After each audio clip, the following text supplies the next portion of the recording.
അല്പനേരം ചിന്തിക്കാം. 2 തിമോത്തിയോസ് 4:1 മുതൽ. ഞാൻ ദൈവത്തെയും ജീവികൾക്കും മരിച്ചവർക്കും ന്യായവിസ്താരം നടത്തുവാനുള്ള ക്രിസ്തുയേശുവിനെയും സാക്ഷിവെച്ച് അവൻ്റെ പ്രത്യക്ഷതയും രാജ്യവും ചൊല്ലി സത്യം ചെയ്ത് കൽപ്പിക്കുന്നത്, വചനം പ്രസംഗിക്ക, സമയത്തിലും അസമയത്തിലും ഒരുങ്ങി നിൽക്ക, സകല ദീർഘക്ഷമയോടും ഉപദേശത്തോടും കൂടെ ശാസിക്ക, തർജ്ജനം ചെയ്യുക, പ്രബോധിപ്പിക്ക. അവർ പഥ്യോപദേശം പൊറുക്കാതെ കർണരസമാകുമാറ് സ്വന്ത മോഹങ്ങൾക്കൊത്തവണ്ണം ഉപദേഷ്ടാക്കന്മാരെ പെരുക്കുകയും സത്യത്തിന് ചെവി കൊടുക്കാതെ കെട്ടുകഥ കേൾപ്പാൻ തിരികെയും ചെയ്യുന്ന കാലം വരും. നീയോ സകലത്തിലും നിർമ്മതനായിരിക്കാം, കഷ്ടം സഹിക്കാം, സുവിശേഷകന്റെ പ്രവൃത്തി ചെയ്യുക.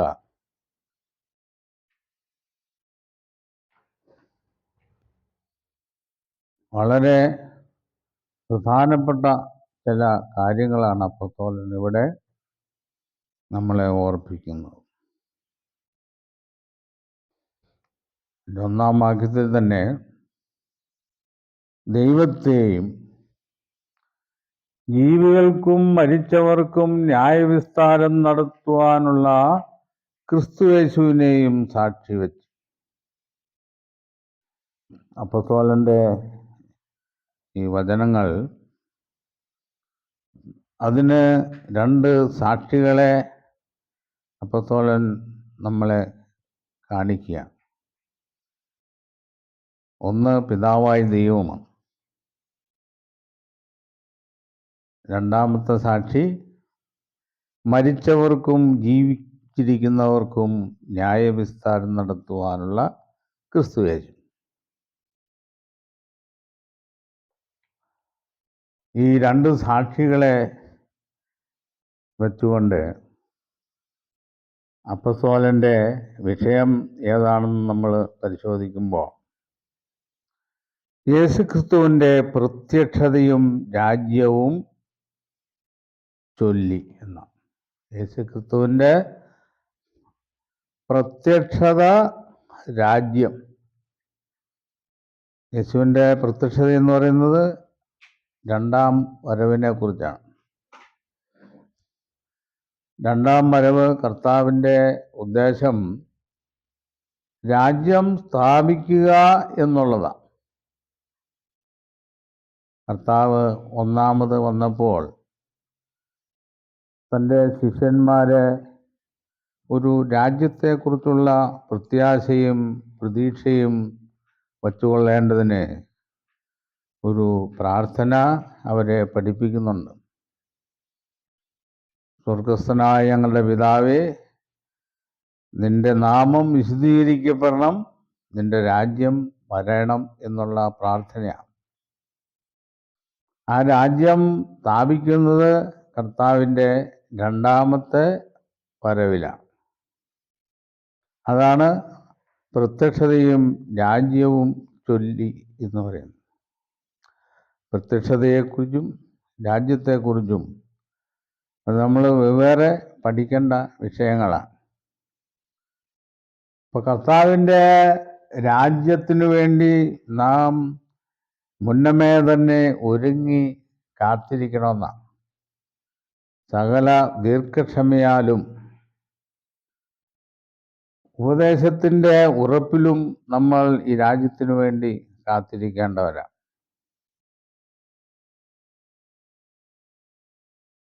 ദൈവം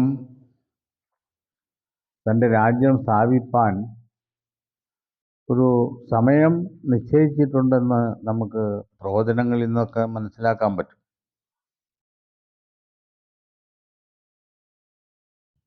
ദൈവത്തിൻ്റെ രാജ്യം മുഖാന്തരമുള്ള അനുഗ്രഹങ്ങൾ അത് യേശുക്രിസ്തുവിൽ കൂടെയാണ് മാനവരാശിക്ക് നൽകുവാൻ ദൈവം തീരുമാനിച്ചിട്ടുള്ളൂ. താൻ നിയമിച്ച പുരുഷൻ മുഖാന്തരം ലോകത്തെ നീതിയിൽ ന്യായം വിധിപ്പാൻ അവനൊരു ദിവസത്തെ നിശ്ചയിച്ചു എന്ന് പറയുന്നു. അപ്പോൾ ന്യായവിധിയിൽ കൂടെയാണ് രാജ്യത്തിൻ്റെ സ്ഥാപനം പൂർത്തീകരണത്തിലേക്ക് വരുന്നത്. ഈ രാജ്യം ഏവരെയും അനുഗ്രഹിക്കുന്നതിനു വേണ്ടിയിട്ടുള്ളതാണ്. ആദാമ്യ ഭവനം മുഴുവനായിട്ട് ശാപത്തിൻ്റെയും പാപത്തിൻ്റെയും അതിൻ്റെ ഫലമായ മരണത്തിൻ്റെയും പിടിയിലാണെന്ന് നമുക്കറിയാവുന്നതാണ്. ഈ മരണത്തിൽ നിന്നും പാപത്തിൽ നിന്നും ശാപത്തിൽ നിന്നും എല്ലാം പുനരുത്ഥാനം വഴി മനുഷ്യരാശിയെ വീണ്ടും ഭൂമിയിലേക്ക് കൊണ്ടുവരികയും യേശുക്രിസ്തുവിനെ കുറിച്ചുള്ള സുവിശേഷം അവർക്ക് നൽകുകയും ചെയ്യും. ആ സുവിശേഷത്തിൽ വിശ്വസിക്കുന്നവർക്ക് നിത്യജീവൻ പ്രാപിക്കാനുള്ള അവകാശം ഉണ്ടായിരിക്കും.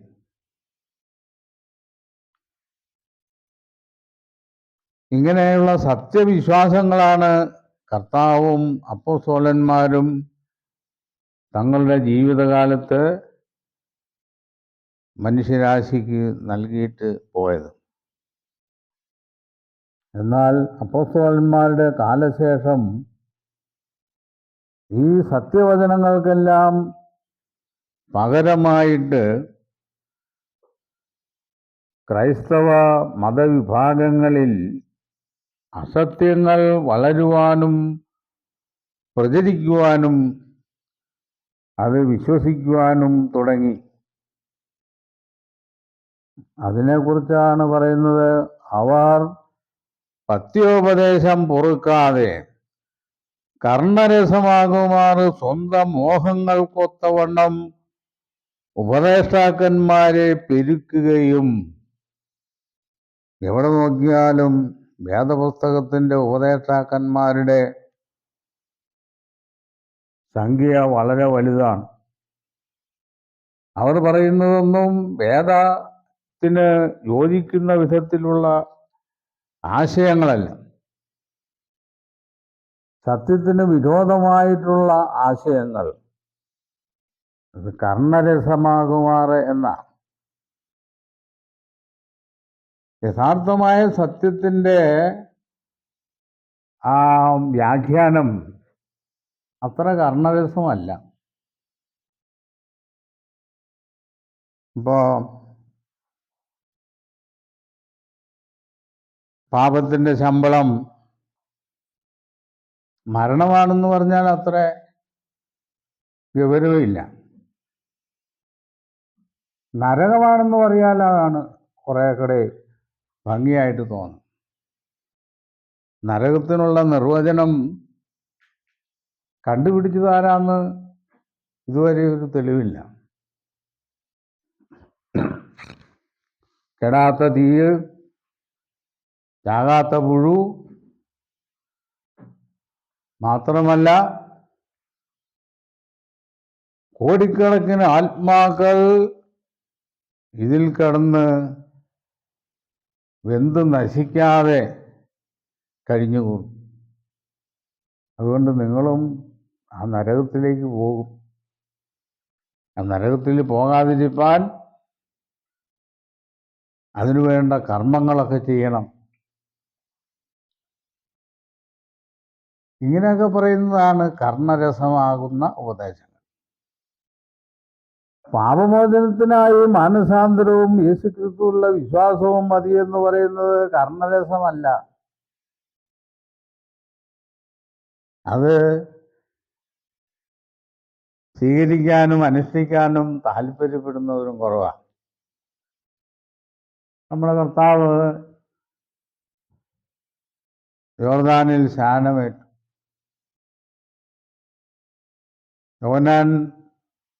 യോഹന്നാന്റെ ശിഷ്യന്മാര് സ്നാനമേൽക്കുകയും സ്നാനം കഴിപ്പിക്കുകയും ചെയ്തു. വെള്ളത്തിൽ ഇറങ്ങി മുങ്ങി ഉള്ള സ്നാനമാണ്.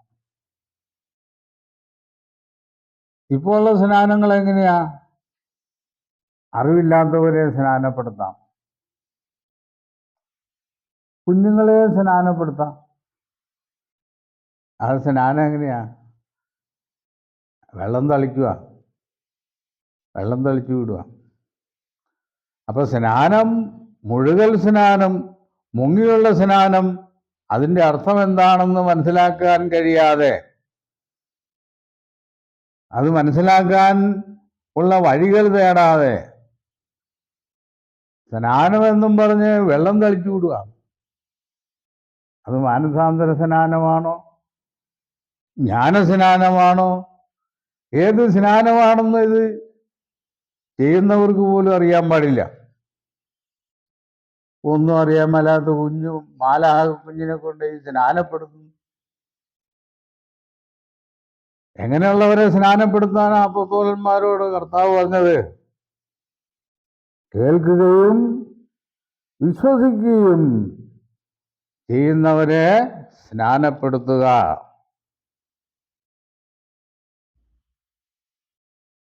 ഇത് സത്യ ഉപദേശമാണ്. ഇതിന് വിപരീതമായിട്ടുള്ളത് ചെയ്യുന്നതും പ്രവർത്തിക്കുന്നതും എന്താ? കർണരസമാകുമാറുള്ള ഉപദേശങ്ങൾ. അതിനായിട്ട് ഉപദേഷ്ടാക്കന്മാരെ പെരുപ്പിക്കുന്നു. ഉപദേഷ്ടാക്കന്മാരുടെ എണ്ണം കൂടുതല. രോഗശാന്തി, അത്ഭുത രോഗശാന്തി. അയാലും മരിച്ചവരിൽ നിന്ന് ആരും പുനരുത്ഥാനം ചെയ്തിട്ടില്ല ഇതുവരെ. ഈ ഉപദേഷ്ടാക്കന്മാർക്ക് ആർക്കും ഇന്നുവരെയും ആരെ പുനരുത്ഥാനത്തിലേക്ക് കൊണ്ടുവരാൻ പറ്റിയിട്ടില്ല. കർത്താവ് തബീതയെ ജീവനിലേക്ക് കൊണ്ടുവന്നു.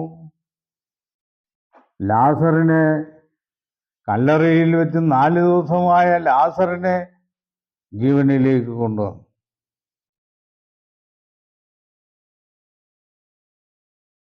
ഇന്നുള്ള ഒരു ഉപദേഷ്ടാക്കന്മാർക്ക് പോലും ഒരാളെ ഒന്ന് പുനരുത്ഥാനം ചെയ്യിക്കാൻ സാധിച്ചിട്ടില്ല. പല അത്ഭുത രോഗശാന്തി ഉള്ളവരുണ്ട്, പ്രവചനപരമുള്ളവരുണ്ട്. നമ്മൾ ഇന്ന് കേരളത്തിൽ കാണുന്ന ഈ സംഭവ വികാസം, ഇത്രയും ആളുകൾ മണ്ണിനടിയിൽ ഒരു രാത്രി കൊണ്ട് മണ്ണിനടിയിലായിപ്പോയി. ഏതെങ്കിലും ഒരു പ്രവാചകനൊന്ന് പറഞ്ഞെങ്കിൽ മതിയായിരുന്നു. നമ്മളെ ഗവൺമെന്റിനോട് പറഞ്ഞാൽ മതിയായിരുന്നു, അവരെയൊക്കെ ഒന്ന് മാറ്റി താമസിപ്പിക്കണം, ഇന്ന ദിവസം ഉരുൾപൊട്ടാൻ സാധ്യതയുണ്ട്. ഒരു പ്രവാചകൻ പറഞ്ഞില്ല. അപ്പൊ കർണരസമാകുമാറുള്ള ഉപദേഷ്ടാക്കന്മാർ എന്തിനു വേണ്ടിയിട്ടാ? ഓരോ സ്വാർത്ഥമായ കാര്യങ്ങൾക്ക് വേണ്ടിയാണ്. ദൈവത്തിൻ്റെ വചനത്തിൽ പറയുന്ന കാര്യങ്ങൾക്ക് വേണ്ടിയിട്ടല്ല, ആ സത്യത്തിന് വേണ്ടിയിട്ടല്ല. അങ്ങനെ കെട്ടുകഥ കേൾപ്പാൻ തിരികുകയും ചെയ്യുന്ന കാലം വരും. ഇന്നെല്ലാവരും അങ്ങനെ തിരിഞ്ഞിരിക്കുക. യേശുക്രിസ്തുവിൻ്റെയും അപ്പോസ്തലന്മാരുടെയും സത്യമായ ഉപദേശങ്ങളെല്ലാം പുറകിലെറിഞ്ഞു കളഞ്ഞുകൊണ്ട് ആചാരാനുഷ്ഠാനങ്ങളുടെ പുറകെ പോവുകയാണ്. യാതൊരു പ്രയോജനവും ലഭിക്കാത്ത ആചാരാനുഷ്ഠാനങ്ങൾ. അതുകൊണ്ട് എന്തു ചെയ്യണം? നീയോ സകലത്തിലും നിർമ്മതനായിരിക്ക, കഷ്ടം സഹിക്ക, സുവിശേഷകന്റെ പ്രവൃത്തി ചെയ്യുക. സുവിശേഷത്തിൻ്റെ പ്രവൃത്തി എന്താണ്? സർവ മനുഷ്യർക്കും ഉണ്ടാകുവാനുള്ള മഹാസന്തോഷമാണ് സുവിശേഷം. അതാണ് സുവിശേഷത്തിൻ്റെ പ്രവൃത്തി എന്ന്. മനുഷ്യൻ ഈ ലോകത്തിൽ ചെയ്യുന്ന എല്ലാ കാര്യങ്ങളും സന്തോഷത്തിന് വേണ്ടിയിട്ടാണ്. സുവിശേഷം കൊണ്ട് ലഭിക്കുന്ന സന്തോഷമൊന്നും മറ്റൊരു കാര്യങ്ങൾ കൊണ്ടും ലഭിക്കുകയില്ല. സുവിശേഷം എന്ന് പറയുന്നത് യേശുക്രിസ്തുവിനെ കുറിച്ചുള്ള വിശേഷ വർത്തമാനങ്ങളാണ്. അതൊരു മനുഷ്യനെ സംബന്ധിച്ച് വേണ്ടതെല്ലാം കർത്താവിൽ അടങ്ങിയിട്ടുണ്ടെന്നുള്ളതാണ്. അപ്പോൾ പൂർണ്ണമായ ശാന്തിയും സമാധാനവും മനുഷ്യരാശിക്ക് ലഭിക്കും. അതുകൊണ്ട് സുവിശേഷകന്റെ പ്രവൃത്തി ചെയ്യുക. ഓരോ മനുഷ്യർക്കും വേണ്ടത് ഈ ഒരു അനുഗ്രഹമാണ്. യേശുക്രിസ്തുവിൽ വിശ്വാസമർപ്പിക്കുക, സുവിശേഷത്തിൽ സന്തോഷിക്കുക, ഭാവിയിൽ വരുവാനിരിക്കുന്ന രാജ്യത്തെക്കുറിച്ചും ദൈവത്തിൻ്റെ അനുഗ്രഹങ്ങളെക്കുറിച്ചും കൂടുതൽ വിശ്വാസവും ഉറപ്പുമുള്ളവരായിരിക്കും. ഈ വിഷയം ഇത്രയും പറഞ്ഞ് നമുക്കിന്ന് അവസാനിപ്പിക്കാം.